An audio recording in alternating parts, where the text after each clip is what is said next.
The Stevens County Sheriff's Office has made an arrest in the murder of a Colville man. Deputies found Gordon Feist Sunday night when they responded to what they thought was an off-road vehicle crash and found Gordon Feist dead. That's when they realized he had been shot twice. Deputies arrested 26-year-old Eric Booth yesterday. KXLY4's Annie Bishop is live in Stevens County with what led police to Booth.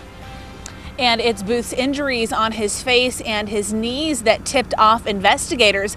Detectives believe that Booth was on that UTV with Gordon, and then he shot him twice in the head, causing the UTV to crash into a utility pole. Now, the body of 63-year-old Gordon Feist was discovered Sunday night on Smart Way in Colville.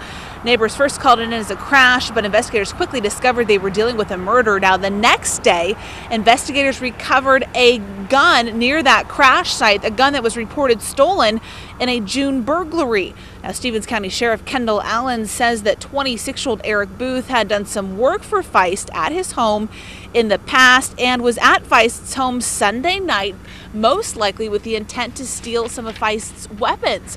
Now, when Feist discovered that Booth was at his house, Sheriff Allen believes that Booth made up a story about running out of gas and needing a ride to his car. Now, at that point, Sheriff Allen says that Feist was giving Booth a ride on his ATV, where at one point Booth shot Feist, again causing it to crash into the utility pole. Now, yesterday, it was officers with the Department of Corrections that first noticed Booth's suspicious injuries on his face. They actually went to a home near the crash site to check on a parolee.